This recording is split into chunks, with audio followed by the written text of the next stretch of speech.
नमस्कार, आदाब। Red mic दुनिया में आपका स्वागत है। मैं हूं सौरभ कुमार शाही। ईरान और अमेरिका के बीच आज मुज़ाकरात होने हैं इस्लामाबाद में। 6 बजे जब मैं ये प्रोग्राम रिकॉर्ड कर रहा हूं तब तक ईरान की टीम वहां नहीं पहुंची है। इसको लेके बड़ा पशुपेश में हैं लोग। बहुत तरह की कन्फ्यूजन है। कुछ वेस्टर्न मीडिया ने रिपोर्ट किया कि टीम ऑलरेडी वहां पे पहुंच चुकी है। कुछ लोगों ने कहा कि टीम वहाँ पे नहीं पहुँची है। जिन्होंने कहा कि नहीं पहुँची है उसमें स्पेशली जो पर्शियन गल्फ़ के जो न्यूज़ ऑर्गेनाइजेशंस हैं और साथ ही साथ जो ईरान के न्यूज़ ऑर्गेनाइजेशन है, तस्नीम है, फ़ार्स है और भी तमाम न्यूज़ ऑर्गेनाइजेशंस हैं, उन्होंने ये कहा है कि टीम नहीं गई है और वो इंसिस्ट कर रही है कि जब तक लेबनान को इसमें शामिल ना किया जाए तब तक उनका यहाँ जाने का कोई मतलब नहीं है। लेकिन जो वेस्टर्न मीडिया है वही कह रहे हैं कि टीम पहुंच गई है। ये कन्फ्यूजन इसलिए भी है क्योंकि जिस तरीके से अमेरिका और इज़राइल ने पास्ट में जिस तरह से उन्होंने निगोशिएटर्स को मारा है, यानी स्पेशली वो जो निगोशिएट करना चाह रहा हो और उसको आप उसका कत्ल जो है कर दें, तो जाहिर है कि ट्रस्ट जो है इस पूरे सिस्टम पे नहीं रहता है। तो बड़ा फूंक फूंक के कदम उठा रहे हैं दोनों तरफ से लोग, और पाकिस्तानी भी इसको एज अ इम्पॉर्टेंट इसको वो तरजीह दे रहे हैं जो मिलनी चाहिए, यानी सिक्योरिटी को, जो निगोशिएटर के सिक्योरिटी को वो तरजीह दे रहे हैं जो उसको मिलनी चाहिए। 6 बजे तक जब तक मैं ये प्रोग्राम रिकॉर्ड करना शुरू किया, मेरे अपने जो सोर्स हैं इस्लामाबाद में, उससे मेरी बातचीत हुई और वो कह रहे थे कि अभी तक टीम जो है वो नहीं पहुंची है। हालांकि उन्होंने ये कहा था कि उनके पहुंचने की आज उम्मीद है। एक और चीज़ उन्होंने दोहराया है, हालांकि अब देखेंगे कि जब वो एक्चुअल में बातचीत होती है तो वो सही, यानी इन्फॉर्मेशन सही होती है नहीं होती है।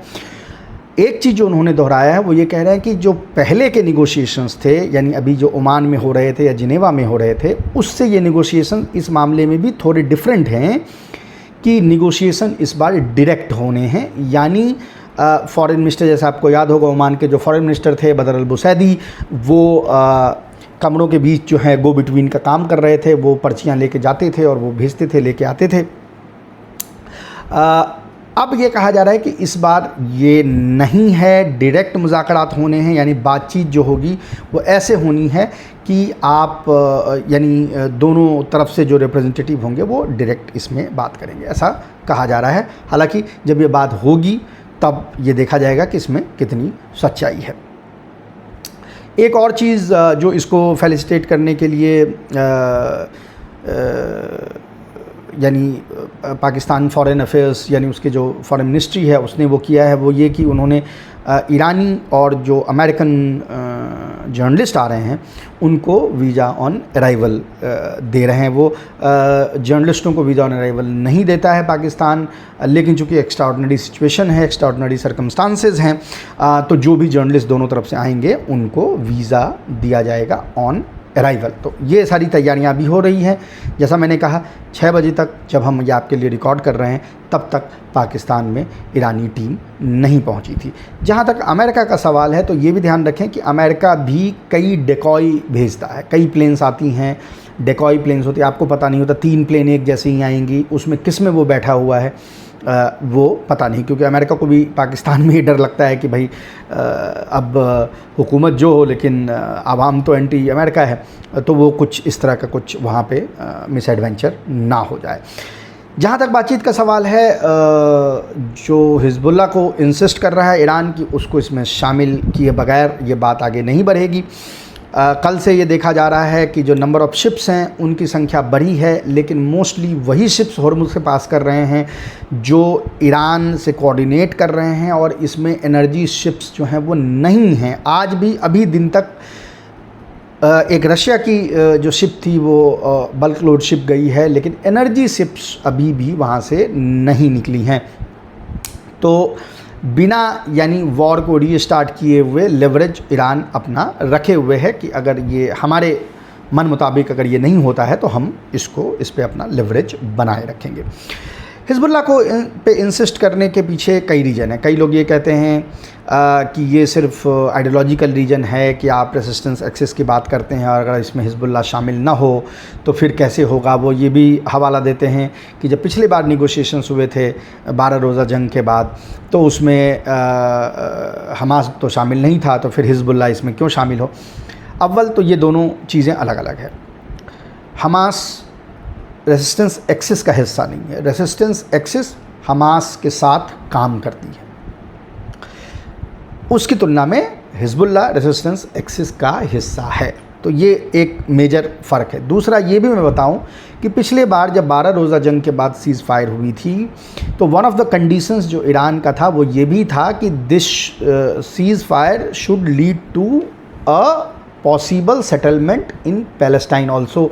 यानी उस ज़माने में भी ये इंसिस्ट किया गया था कि इसके साथ ही ये काम शुरू हो। और इनफैक्ट जून एंड में जब ये सीज़ फायर हो गई तो उसके बाद से सीरियस निगोशिएशंस जो हैं वो शुरू हुए गज़ा में सीज़ फायर के। उससे पहले के जितने भी निगोशिएशंस आपने देखे थे वो सारे के सारे फ्रॉड थे, वो सारे के सारे टाइम ख़रीदने के लिए किए गए थे, और इसीलिए उन किसी भी निगोशिएशन से अल्टीमेटली वहाँ पे सीज़ फायर नहीं हुआ। जून के निगोशिएशंस के बाद इंसिस्ट किया गया, तब ये सीज़ फायर हुआ। हिजबुल्लाह के साथ सिर्फ आइडियोलॉजिकल मसला नहीं है कि अगर आपने हिजबुल्लाह को इसमें शामिल नहीं किया तो रेसिस्टेंस एक्सिस के जो तमाम लोग हैं, चाहे वो यमन में हैं चाहे वो इराक़ में हैं, उनको लगने लगेगा कि आप उनका साथ छोड़ चुके हैं या आपकी उसमें ज़िम्मेदारी नहीं है। ये बहुत कैलकुलेटेड है कि ये एक बहुत बड़ा अपॉर्चुनिटी ईरान को अभी मिला है, जहाँ पर कि वो अपने रीजन में अपने इन्फ्लुएंस को कंसोलिडेट कर सकता है। जिस तरीके से 2 साल से अटैक्स हो रहे थे और जिस तरीके से लोगों ने कह दिया था कि भाई अब तो ख़त्म हो गया, resistance axis is finished, Iran is finished, वो कमज़ोर हो गया है। इस लड़ाई से जो एक बहुत बड़ी स्ट्रेटजिक विक्ट्री ईरान को हासिल हुई है वो ये हुई है कि उसकी वो image as a regional power वो वापस से रिस्टोर हो गई है। ये परफेक्ट टाइम है कि इसी वक्त हिजबुल्लाह को भी और बाकी जो रेसिस्टेंस एक्सिस जो पिछले 2 साल से जिन पे हमलों के कारण वो बैटर्ड थे, उनको रिसरेक्ट किया जाए, ताकि ये जॉइंट ऑपरेशन रूम जो आपने इस बार देखा वो आगे भी हो सके। याद रखें, इस बार जॉइंट ऑपरेशन रूम बनाया गया था। आपने पिछले 1.5 हफ्तों में जो भी अटैक्स देखे थे इज़राइल के ऊपर में, वो सारे वो जॉइंट ऑपरेशन रूम के तहत ही हुए थे। तो जाहिर है कि वो उसको और स्ट्रेंथन ईरान करना चाहता है। जैसा मैंने कहा, लेवरेज अभी भी उसके पास है। इसलिए है लेवरेज क्योंकि हॉर्मुज़ उसके कंट्रोल में है।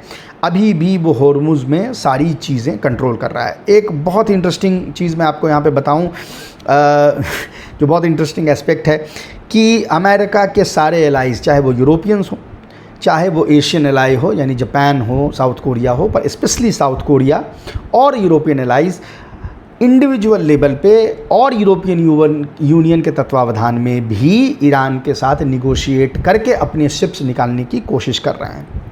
एक जो बहुत इंपॉर्टेंट एस्पेक्ट है यहाँ पे कि याद रखें कि जिन लोगों के साथ वो निगोशिएट कर रहे हैं, चाहे वो ईरान का वो बासिज हो, चाहे वो IRGC का नेवल फोर्स हो, ये सारे के सारे ऐसे ऑर्गेनाइजेशंस हैं जिसको यूरोपियन यूनियन और अमेरिका ने आतंकवादी संगठन घोषित, या तो आतंकवादी संगठन घोषित कर रखा है या उनको घोषित कर रखा है, यानी उस पर प्रतिबंध लगा रखे हैं। तो आप इसी से स्ट्रेटेजिक चैलेंज समझ सकते हैं कि अभी IRGC पे तो अभी महीने भर पहले प्रतिबंध लगाया था EU ने। हाँ, इसमें UN का कोई सैंक्शन नहीं है, इसीलिए यूरोपियन यूनियन के बाहर या अमेरिका के बाहर जो देश हैं उसमें कोई UN का ये दखल नहीं है कि आप इसको आतंकवादी संगठन, लेकिन इन लोगों ने तो डेजिग्नेट किया था। अब आज इनको उन्हीं के साथ कोऑर्डिनेट करना पड़ रहा है, निगोशिएट करना पड़ रहा है, जो अपने आप में एक हास्यास्पद बात है कि जिसको आपने डेजिग्नेट किया था आज उनके साथ कोऑर्डिनेट करके, और भी याद रखें उनको पैसे टोल दे के आप अपना निकाल रहे हैं। ये भी हो सकता है कि आप अपने पैर पे कुल्हाड़ी मार रहे हो, आपके अपने देश में कोई आप पे केस कर दे कि भाई डेजिग्नेटेड टेररिस्ट ऑर्गेनाइजेशन को आप पैसा कैसे पे कर रहे हैं। तो आप ये सिचुएशन अभी यूरोपियन कंट्रीज़ का और उसका समझ सकते हैं। एक और भी इसमें इंटरेस्टिंग चीज़ है कि जिस तरीके से स्ट्रेट ऑफ हॉर्मुज को लेवरेज किया गया है। और जैसा मैंने बताया कि ये सारे वही संगठन हैं जिन पे अमेरिका और उसने प्रतिबंध लगाया है। तो ये जो मैक्सिमम प्रेशर का कैंपेन था इतने महीनों से, ये अब यहाँ पे ख़त्म हो जाएगा। क्यों ख़त्म हो जाएगा? क्योंकि ये दोनों चीज़ें एक दूसरे से जुड़ी हुई हैं। आप मैक्सिमम प्रेशर कैंपेन क्या करेंगे, जितना बढ़ाएंगे उतने आपके चांसेस बढ़ेंगे कि हॉर्मुज से आपका तेल नहीं निकले। ग्लोबल एनर्जी प्राइसेस और भी उसका जो कैस्केडिंग इफेक्ट होता है दूसरे चीज़ों पे, वो प्राइसेस आपके बढ़ते जाएंगे। तो यानी मैक्सिमम प्रेशर को भी रिडंडेंट कर दिया गया है कि ये अब आपके एनर्जी सिक्योरिटी के मुस्तकबिल के साथ ये जुड़ गई है। जैसा मैंने कहा 15 शिप्स से ज़्यादा, अभी वो कह रहे हैं कि जब तक ये फाइनल नहीं हो जाता हम 15 शिप्स से ज़्यादा एक दिन में नहीं रिलीज़ करेंगे, और उस पर भी उनको अप्रूव करना पड़ेगा। इनफैक्ट जो वेस्ट एशिया के जो कंट्रीज़ हैं, यानी ये जो तेल बेचते हैं, वो क्लैरिटी ईरान से लेना चाह रहे हैं कि भाई हम क्या करें, हम कमिटमेंट कर दें किसी फ़र्ज़ करें कि भारत में कोई रिफाइनरी है, हमने उसको कमिटमेंट कर दी और आप कह रहे हैं कि 15 ही शिप भेजेंगे, तो हमारा शिप अगर लोड होकर नहीं गया तो फिर वो कमिटमेंट तो गड़बड़ हो जाएगी। तो वो सारा ईरान के साथ वो कोऑर्डिनेट करने की कोशिश कर रहे हैं। दूसरा ये है कि कल जो यूएई ने हमला किया था, परसों इनफैक्ट ईरान पे, उसके बदले में ईरान ने यूएई और सऊदी पाइपलाइन पे हमला किया था। ये सऊदी अरब इस पाइपलाइन से तकरीबन 700,000 बैरल जो है वो तेल अपने रेड सी के यम्बू पोर्ट पे भेज रहा था। अब उसमें भी गिरावट देखने को मिल रही है, यानी ये अल्टरनेटिव रास्ता भी है। इससे दो चीज़ है, ईरान ने एक इशारा किया कि ये सारी बातचीत जो है कि भाई आपने हॉर्मुज़ को ये कर दिया तो हम अल्टरनेट रास्ता बनाएंगे। सारे अल्टरनेट रास्ते ईरान के ड्रोन और मिसाइल के जद में हैं। और मैं अभी तो हूतीज़ की बात ही नहीं कर रहा हूँ, अंसारुल्लाह की बात नहीं कर रहा हूँ, मैं कह रहा हूँ कि ईरान के मिसाइल के जद में हैं। तो आप कोऑर्डिनेट करके ही कर सकते हैं, बाईपास करके नहीं कर सकते हैं। रास्तनुडा पोर्ट जो है उससे भी जो आपको अगर एक्सपोर्ट करना होगा तो ईरान से कोऑर्डिनेट करना है, यम्बू से भी एक्सपोर्ट करना होगा तो आपको ईरान से कोऑर्डिनेट करना पड़ेगा। एक और चीज़ है बहुत इंटरेस्टिंग। अव्वल तो ये जो कमाल खर्राजी हैं, आपको याद होगा, जिनका निगोशिएशन में नाम था और उन पे हमला किया था इसराइल ने, वो आज सुबह जो है उनकी मौत हो गई। वो अभी घायल थे, उनकी बीवी की मौत हो गई थी करीब 10 दिन पहले। कमाल खर्राजी का अगर आप आइडियोलॉजी देखें तो रिफॉर्मिस्ट थे, एक तरीके से मॉडरेट थे, और ज़िंदगी भर उन्होंने कहा था कि वेस्ट के साथ अच्छे संबंध ईरान के होने चाहिए, लुक वेस्ट। उन्हीं वेस्ट ने उनकी हत्या कर दी। यानी वो जो हम बार बार एक फ्रेज़ यूज़ करते हैं ना कि the mood has done his duty, the mood में लीव नाउ। तो मूड की ड्यूटी ख़त्म हो गई थी, मूड को अब धक्के मार के निकाला गया है, यहाँ पर दुनिया से निकाल दिया गया है, यानी उनकी मौत जो है हो गई है। अच्छा, एक जो आपने थंबनेल पे चीज़ देखी कि IRGC का एक संदेश है जिसके तहत जो बेसिकली एक तमाचा है। जैसा मैंने कल के वीडियो में भी बोला था कि कई लोग जो रेजिस्टेंस एक्सिस का हिस्सा अपने आप को मानते हैं या उसको फॉलो करते हैं, वो लोग बार बार ये बात कह रहे थे कि ये जो है रिफॉर्मिस्ट ने कू कर दी। कल भी मैंने इसको आपको समझाया था कि इस तरह की कोई चीज़ नहीं है। अगर आप पूरा का पूरा स्ट्रक्चर देखें supreme national security council Iran की, उसमें ज़्यादा से ज़्यादा जो हैं वो लोग वो प्रिंसिपलिस्ट हैं, उसूलगिरा हैं। IRGC पे ये बात हुई, कल ये कहा गया, फिनेंशियल टाइम्स ने एक आर्टिकल कल निकाला है जिसमें उसने ये पूरा डिटेल बताया है कि कैसे ट्रंप तीसरे हफ्ते के बाद जो है उनके पसीने छूटने लगे और वो नेगोशिएशन करने के लिए ढूंढने लगे। जब तमाम देशों ने मना कर दिया तो उन्होंने पाकिस्तान को अप्रोच किया, क्योंकि ट्रंप एडमिनिस्ट्रेशन को किसी ने बोला कि भाई किसी मुसलमान देश के थ्रू अगर आप ये अप्रोच करेंगे तो शायद उसकी इज्जत रहेगी। जो पर्शियन गल्फ़ के कंट्रीज़ हैं वो नाम निहाद मुस्लिम तो हैं, लेकिन चूँकि वो इस लड़ाई का भी हिस्सा हैं तो उनके साथ आप शायद ये अप्रोच आपका नहीं बैठेगा। इसके अलावा बहुत कम कंट्री बचते हैं जिसके थ्रू आप ये अप्रोच कर सकते थे। तो जो इसके हिस्सा नहीं थे, जैसे तुर्की या कतर भी एक तरीके से, और इजिप्ट, उनके थ्रू पाकिस्तान को अप्रोच किया गया। दूसरी चीज़ उसमें ये कही गई कि ये मैसेज दिया गया कि IRGC के एलिमेंट्स इसके लिए तैयार नहीं थे। जाहिर है कि आज से 2 हफ्ते पहले तैयार नहीं थे।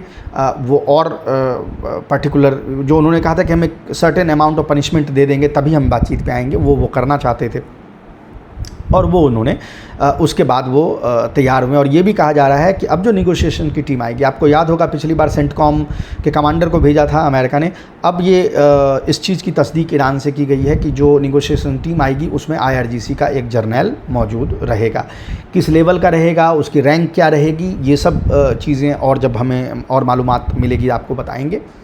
ये इसलिए किया गया क्योंकि उसके बाद IRGC ने एक बयान जारी किया, और बयान में उसने कहा कि IRGC ऑर्डर से काम कर रही है मुज्तबा खामनेई की, यानी सुप्रीम लीडर की।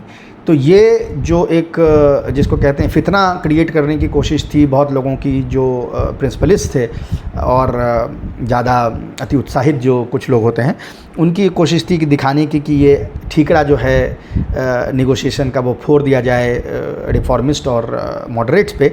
वो बात सही नहीं है। IRGC ने वो आज एक तमाचा जो है इनके ऊपर मारा है उस रिलीज़ से, जिसमें उन्होंने कहा है कि हम डायरेक्टली, और ये बात बिल्कुल सही है, IRGC गवर्नमेंट के अंदर नहीं आती, IRGC डायरेक्टली सुप्रीम लीडर के ऑफिस के अंदर आती है। उसके नाम में वो लिखा हुआ है पासदाराने जमहूरी इस्लामी, यानी इस्लामी जमहूर, यानी जो इस्लामिक रिवॉल्यूशन था उसके पासदारान हैं, उसकी पासबान हैं, उसकी सुरक्षा करने वाले हैं। तो वो डायरेक्टली कंट्रोल वहाँ से होते हैं। उनके बिना कहे आपको लगता है कि सिविलियन गवर्नमेंट जो है वो तैयार हो जाएगी नेगोशिएशन के लिए? वो अगर बोल देगी कि सीज़ फायर और यहाँ पर IRGC का जनरल मिसाइल मारता ही रहा तो सीज़ फायर कहाँ से होगी? तो ये चीज़ जो है, ये जो फितना क्रिएट करने की कोशिश थी उस पर भी आज एक तमाचा पड़ा है। अभी तक बातचीत शुरू नहीं हुई है, बातचीत शुरू होती है और चीज़ें हमें पता चलती हैं, हम आपके पास लेके आएंगे। अभी के लिए इतना ही, तब तक के लिए शुक्रिया।